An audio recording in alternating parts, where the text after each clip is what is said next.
Now next topic is pump. That is component of the hydraulic system is a system is a pump. Pump is the heart of the hydraulic system. Pump is called as the heart of the hydraulic system. So now consider the pump. Now first take the classification of the pump. Okay.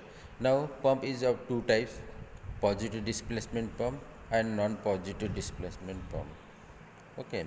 Now positive displacement pump and non-positive displacement pump.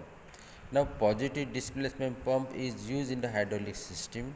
Non-positive displacement pump is not used in the hydraulic system, because in hydraulic system the maximum pressure, the pressure is maximum or high.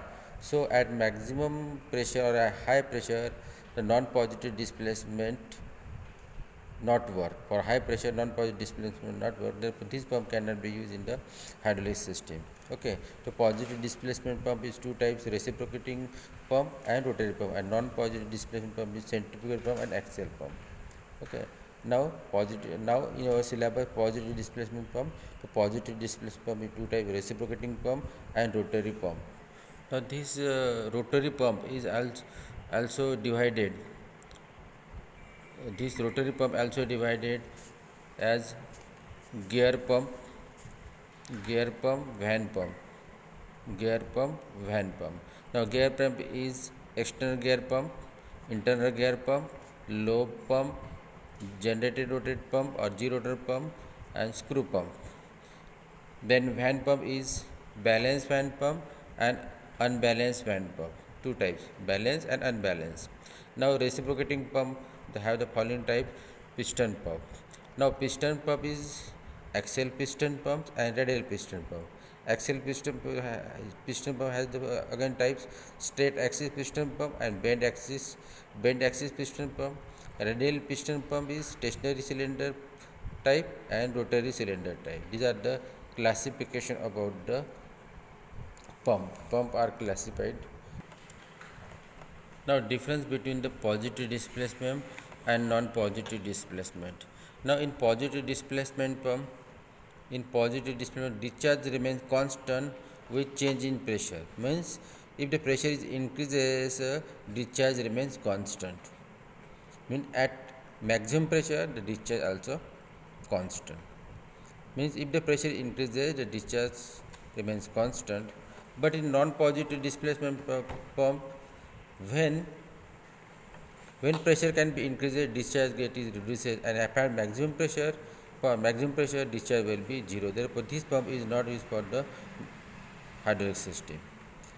The positive displacement pump discharge will be maximum at maximum pressure, and discharge is zero at maximum pressure.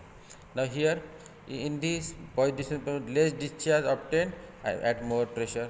Pressure will be more, but discharge will be less, and more discharge at low pressure. Pressure low, discharge will be more. Now here in positive displacement, priming is not necessary. Priming की ज़रूरत नहीं है, यहाँ पे priming is necessary, priming की ज़रूरत है. ठीक है, यहाँ पे फुटबॉल यूज़ नहीं कर सकती. In positive displacement football is not needed, football is needed. Okay, again example of the positive displacement pump is reciprocating pump, rotary pump, gear pump, van pump, piston pump. And non-positive displacement pump example is the centrifugal pump and axial pump. Then construction and working of the external gear pump. Now external gear pump. Now see the figure. External gear pump में क्या है, दो gear है. ये एक driving gear, एक है driven gear. Driving gear connect होता है मोटर को, प्राइम मूवर को कनेक्ट रहता है, इसलिए जब मोटर स्टार्ट करते हैं तो ड्राइविंग गियर रोटेट होता है. ये मेश होने के कारण driven gear also rotated. It consist of the two spur gear और हेलिकल गियर. इनलेट पोर्ट है यहाँ पे और ये एग्जॉस्ट पोर्ट, आउटलेट पोर्ट है. ठीक है, तो इसका वर्किंग कैसे होता है.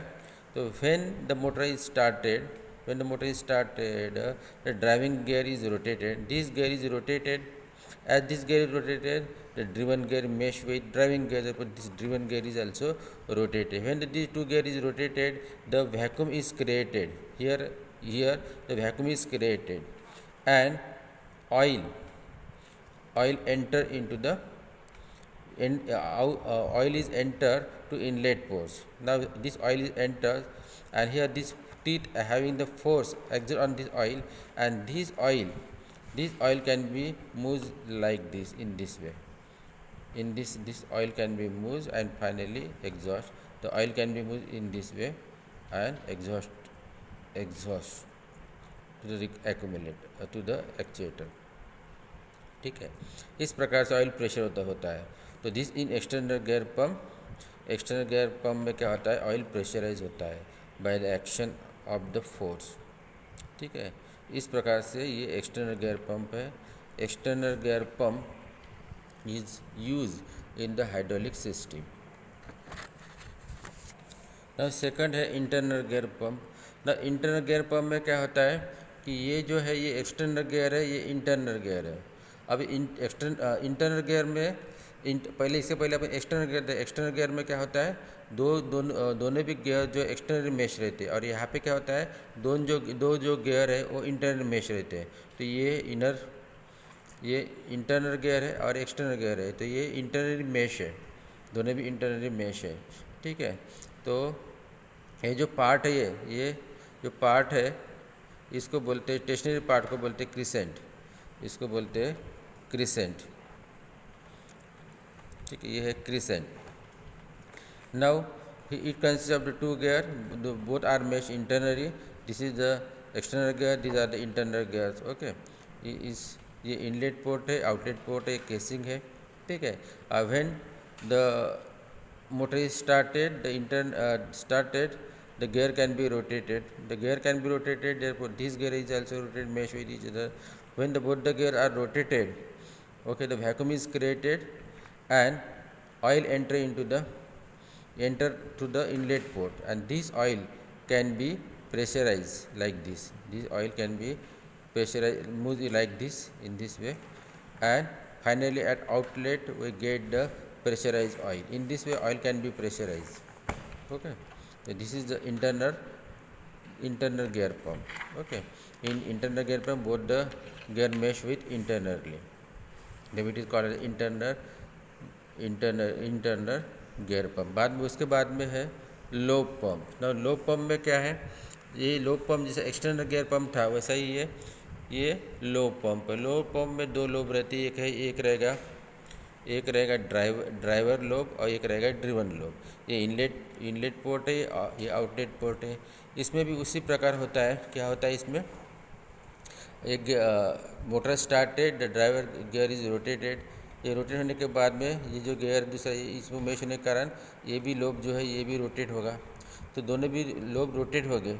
ये रोटेट होने के बाद में क्या होगा, रोटेट होने के बाद में यहाँ पे वैक्यूम क्रिएट होगी. वैक्यूम क्रिएट होने के कारण क्या हो जाएंगे, यहाँ पे एटमॉस्फेरिक प्रेशर रहता है, यहाँ पे वैक्यूम प्रेशर रहता है, इसलिए ऑयल एंटर होगा. ऑयल एंटर होने के बाद में ऑयल इधर से प्रेशराइज होके ऐसा इधर से बाहर जाएगा, इस प्रकार से ये जो है same type of the external gear pump है, लेकिन इसको यहाँ पे लोब बोलते हैं. इसको ये लोब ड्राइवर लोब है और ड्रिवन लोब है. जब ये रोटेट होता है तो यहाँ पे प्रेशर क्रिएट करते हैं. प्रेशर क्रिएट होने के बाद में प्रेशर ऑयल यहाँ से निकलता है. बाद में जी रोटर पंप है. यहाँ पे जी रोटर पंप जो है ये इंटरनल गियर के एक टाइप्स का पंप है. इसमें क्या होता है कि ये गियर जो है, ये देखो, ये आउटर रोटर है, ये इनर रोटर है. ठीक है, ये आउटर रोटर है, इनर रोटर का जो टीथ रहता है एक टीथ कम रहता है, आउटर रोटर से एक टीथ कम रहता है. ठीक है, जब रोटेट होता है तो रोटेट होने के बाद में वहाँ पे वैक्यूम क्रिएट होती है. उसी प्रकार से वैक्यूम क्रिएट होती है, ऑयल एंटर होता है. ऑयल एंटर का ऑयल प्रेशर होकर बाहर चला जाता है. तो ये है gerotor pump. Gerotor pump is inner type of inner pump के जैसा होता है, इनर गियर पंप के जैसा होता है. और यहाँ पे जो इनर जो ये रोटर रहता है, इनर रोटर की टीथ जो रहती है कम रहती है. ठीक है, इस प्रकार से वर्क होता है. उसके बाद में है स्क्रू पंप. ना स्क्रू पंप में क्या होता है कि ये इनलेट पोर्ट है और ये आउटलेट पोर्ट है. ठीक है। इनलेट पोर्ट इधर से ऑयल एंटर होता है, ऑयल एंटर होने के बाद में ये स्क्रू रोटेट रहती है, ये रोटेट होने के बाद में ऑयल ऐसा आता है, यहाँ पे प्रेशराइज होकर इधर से आता है, इधर से आता है, प्रेशर होकर इधर से बाहर चला जाता है। मतलब when this pump has one inlet and one inlet at each and at the outlet in the middle. While running, the liquid fills in the gap between the screw and casing and moves along the screw from inlet port to the outlet port. तो ठीक है, ये होगा अपना screw ना। उसके बाद में है unbalance fan type of the pump. Unbalance fan type of the pump में क्या होता है कि ये है रोटर है, ये वैन्स है, ठीक है, और ये ऑयल इधर से एंटर होता है, इधर से आउट जाता है। नाउ ये जो रोटर है और सेंटर ऑफ द हाउसिंग और ये जो रोटर है इसका सेंटर मैच नहीं रहता है, इसलिए अनबैलेंस टाइप बोलते हैं। इसेंट्रिक रहता है, जो सेंटर रहता है वो इसेंट्रिक रहता है। और ये रोटर में क्या रहते हैं, यहाँ पे स्लॉट रहते हैं, ठीक है, और स्लॉट में रहते हैं वैन्स। जब रोटेट ये जब स्टार्ट करते हैं, मोटर जब स्टार्ट करते हैं तो ये रोटर रोटेट होता है। ये रोटेट होने के बाद में ये रोटेट होगा तो ये वैन्स क्या होता है, मूव होते हैं आउटवर्ड डायरेक्शन में और यहाँ पे चेंबर फॉर्म करते हैं।